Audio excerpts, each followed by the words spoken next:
हा सगळा जो परिसर आहे हा मी लहानपणापासून इथंच वाढलो आहे. हे माझं घरच आहे. मागच्या काही कालावधीमध्ये व्यस्त असल्या कारणाने या सगळ्या परिसरामध्ये येऊ शकत नव्हतो, पण आज आल्यानंतर एक घरामध्ये आल्यासारखं वाटलं.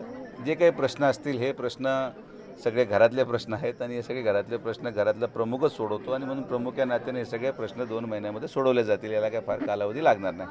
आणखी एक दुसरं आहे की 10वी-12वीच्या विद्यार्थ्यांसाठी आपण आत्ताच काहीतरी घोषणा केली आहे. काय नेमकं ही कशी प्रक्रिया आहे? नाही, आता तो विषय अजून डिटेल मी वर्क केलेला नाही. आज इथं आलो होतो म्हणून मी घोषणा केली. आपलं संकल्पना ही आहे की गोरगरिबांचे मुलं हे ज्या कॉम्पिटिटिव्ह एक्झाममध्ये उतरताना इतर ठिकाणी एवढे मोठे फीज भरू शकत नाही, अशा गरीब मुलांना त्या ठिकाणी त्याच दर्जाचं प्रशिक्षण मिळालं पाहिजे. या दृष्टिकोनातून आम्ही आमच्या आजी सिंधुताई विखे पाटील यांच्या नावाने एक नवीन योजना चालू करत आहोत. ती घोषणा मी माझ्या मुलीच्या वाढदिवसाच्या दिवशी करेल.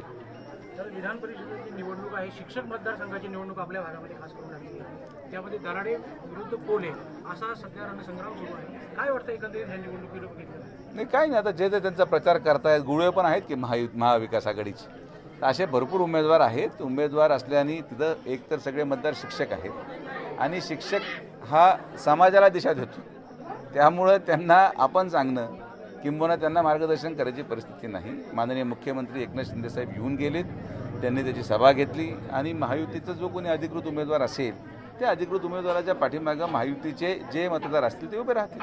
कोल्हेंचं म्हणणं आहे की माझा विजय निश्चित झालेला आहे आणि मीच निवडून येणार शिक्षक. हे पहा, मला कोण काय म्हटलं याच्यावर मी टिप्पणी करणार नाही. तुम्ही मला प्रश्न विचारला, महायुतीचे उमेदवार, तशी पक्षाची निवडणूक कधी नसतेच, पण आज उमेदवारांनी पक्षाचे आधार घेतल्याने माननीय मुख्यमंत्री महोदयांनी महायुतीचा उमेदवार म्हणून ज्याला घोषित केलेला आहे, महायुतीचे जेवढे पदाधिकारी असतील ते त्यांचं काम करतील.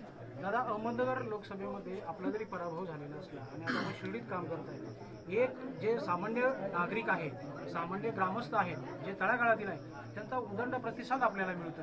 कसं बघता तुम्ही या सगळ्या? आता विकास करत राहणे हे आपल्या परिवाराचं धोरण राहिलेलं आहे. दुर्दैवी बाब आहे की म्हणावा तितका प्रतिसाद विकासाला मिळाला नाही. एवढा विकास करून अपयश मिळालं, पण शेवटी ही एक नैसर्गिक प्रक्रिया आहे.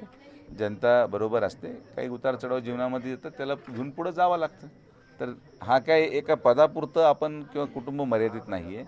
मी कधी राजकीय प्रक्रियेतला माणूसच नव्हतो. आता राजकारणामध्ये आलो, लोकांनी खासदार केलं, 5 वर्ष प्रामाणिक काम केलं. आज लोकांनी मला त्या ठिकाणी नसल स्वीकारलं, तर आपण पडत लढत राहू. याच्यापेक्षा काहीतरी चांगलं पुढं असेल बाबांच्या मनामध्ये म्हणून हे झालं. हे धरून पुढे जायचं. नामदार साहेब म्हटले की निवडणूक आपण सोडली नाही, जिंकणं अजून आपण सोडलेलं नाही. हे निवडणूक लागतच राहणार आहे. तर काही पहिला पराजय का? नगरपालिकेमध्ये अनेक आपले उमेदवार पराजित होतात, ग्रामपंचायतीमध्ये अनेक ग्रामपंचायती आपल्या पराजित होतात. शेवटी तिथे कार्यकर्ता पराभूत होतो. पण मी या मताचा आहे की कार्यकर्ता पराभूत झाला म्हणजे नेता पराभूत झाला. एखादा नगरपालिकेमध्ये आमचा नगरसेवक पडला म्हणजे तो नेताच पडला. त्यामुळं हे काही एवढा मोठा विषय असं काय फार आबाळ कोसळलं असं काही नाही. तर सरपंच सांत्वन करायला तसं कोणी जात नाही, नगरसेवक सांत्वन करायला तसं जाते. तर माझं सांत्वन कोणी करायचं कारण नाही. ते पडल्यानं पळायला लागले, मी पडलो आणि पळायला लागलो, आपला विषय.